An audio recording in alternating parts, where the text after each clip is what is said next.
Good day, colleagues. In this presentation, I analyse and evaluate the contribution that book reviews make to the history of sport.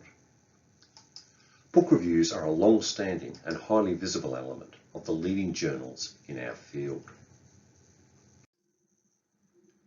In framing this presentation, I draw on Pierre Bourdieu and Ken Hyland. Bourdieu notes that academic communities must treat all material with precision and detail. He also observes that authors and reviewers are competitors and that reviewers do not grant recognition without close discussion and scrutiny. Hyland calls book reviews negotiated social interactions. Adopting a Bourdieusian stance, Hyland comments that book reviews chart a perilous course between critique and collegiality. In this presentation, I examine the reviews in Sporting Traditions, the official journal of the Australian Society for Sport History. In its first 38 volumes, issued between 1984 and 2021, Sporting Traditions published 647 book reviews. Here I present my analysis and evaluation of the 272 reviews published between 1984 and 1995. I have divided the presentation into three substantive parts. In the first, I propose a formula for writing book reviews. In the second, I outline my method, and in the third part, I present some selected results. My formula for writing a book review comprises three parts: description, analysis, and evaluation. In my formula, I allocate 10% of words in the review to description, 40% to analysis of the methods or approach employed by the author, and 50% to evaluation. Evaluation should contain comments on how well the author conducts their analysis and presents their arguments or narrative. In the full version of this presentation, I discuss the source of this formula and acknowledge several issues and problems. I analysed and evaluated each book review according to the formula. This involved four primary steps. First, I calculated and recorded the percentage of content allocated to description, analysis, and evaluation.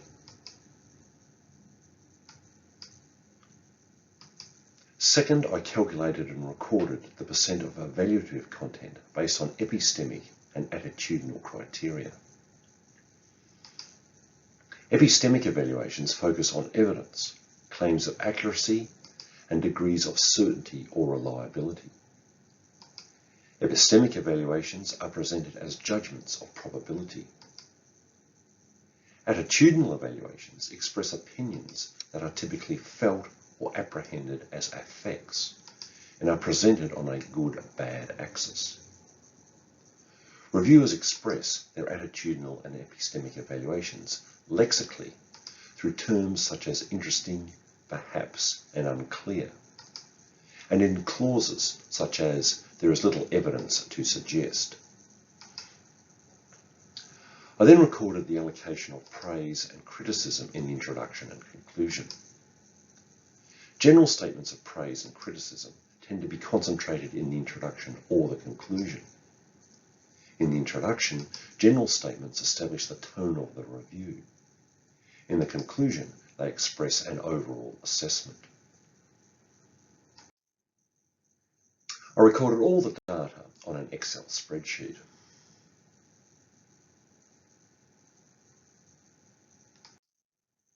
My fourth methodological step involved identifying and recording examples of the strategies that reviewers use to chart the delicate course between critique and collegiality.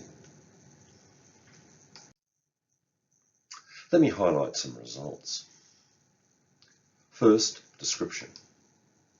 As anticipated, reviewers devoted more words to describing the books than the 10% that I allocate in my formula. The mean allocation was 41%. At the 75 percentile, 25% of reviews devoted more than 60% of words to description. Conversely, reviewers devoted less words to analysing the books than the 40% in my formula. The mean allocation was 23%. At the 75th percentile, only 25% of reviews reached the 40% allocation. History as a discipline has long privileged content and style over method and narrative form. Even allowing for a limited interest in method, the lack of analysis in sporting traditions reviews is striking.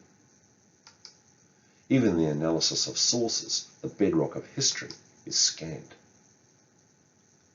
Compounding this issue is a tendency among reviewers to focus on trivial errors, such as words misspelled and wrong dates. Trivialisation comes at the expense of fully fledged analysis.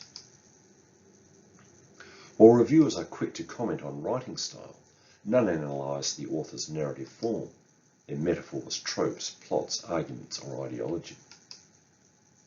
Analytical representations are especially valuable in revealing ideological strategies and epistemological positions. Bourdieu argues that reviewers will use their reviews to justify their own position and discredit those who hold opposing positions. Thus we find reviewers who advocate more sophisticated theoretical approaches and who are leery of antiquarian and descriptive forms.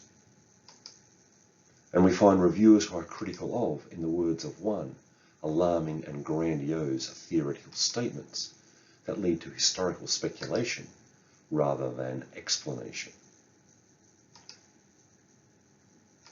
Reviewers devoted less words to evaluating the books than the 50% allocated in my formula. The mean allocation was 35%. At the 75th percentile, 46% of reviews, nearly half, still fall below the 50% allocation. Given the paucity of analysis, it is not surprising that reviewers tended to express their evaluations in attitudinal rather than epistemic terms. But the difference in the percentage of words allocated to attitudinal and epistemic evaluations was less than I anticipated. I attribute the unexpectedly higher percentage of epistemic evaluation to the identification of trivial errors rather than careful and nuanced analysis. Following Hyland, I examined the distribution of praise and criticism in the book reviews. 46% of reviewers reserved their praise for the conclusion. Only 8% praised the author or the text in the introduction, while 11% issued praise in both the introduction and the conclusion. Less than 1% of reviewers began with criticism, and only 10% ended on a critical note. 2.7% of reviews included criticism in the introduction and conclusion. To my surprise, a significant number of reviewers, nearly 20%, offered neither praise nor criticism. Reviewers increased the intensity of their evaluations by allocating more space, by using superlatives such as grandest and best, or by employing disparaging adjectives such as astonishing, appalling, and short-sighted. Qualifying adverbs such as extremely or unbelievably add additional weight to evaluations. Among the more common positive terms and adjectives used in sporting traditions are useful, important, significant, and insightful. I locate praise on a continuum between what I call modest and effusive. Modest praise included terms such as welcome, valuable, and fine. More effusive praises included masterly, seminal, breathtaking, and magisterial. Among the more common terms and adjectives used to express criticism are disappointing, unsuccessful, unsatisfying, frustrating, and poor. I identified two broad categories of criticism: unadorned and unbridled. The following is an example of unadorned criticism. The absence of analysis and, above all, the total lack of footnoting, referencing and bibliographic information could prove frustrating for more serious scholars. The language of unbridled criticism is usually harsher. For example, as one damn thing gives way to yet one more damn thing, trivia competes with pedantry for space. In the course of navigating what Hyland calls the challenging and risky path between critique and collegiality, reviewers often adopt mitigating strategies in order to temper or dilute their criticisms. The three most common strategies of mitigation are pairing, hedging, and personal opinion. Pairing involves the reviewer syntactically subordinating praise to criticism in adjacent statements. The goal of pairing is to convey a more balanced comment to soften a negative evaluation. For example, the text is a welcome addition to the growing literature on sports, although it has a few limitations. Hedging involves the author toning down their criticisms. For example, a lack of systematic analysis is perhaps a factor of when the articles were written, as some date back to the 1970s. Personal opinion involves a reviewer speaking as an individual rather than the authority speaking for the field. For example, as a lover of photography, the inclusion of more pictures would have been appreciated, but that may just be a personal bias. In conclusion, the analysis of book reviews tells us much about sport history, including its development and the workings of its professional community. But historians of sport, like their colleagues across the subdisciplines, have overlooked the book review as a specificity of professional practice and political positioning within their community. Thank you.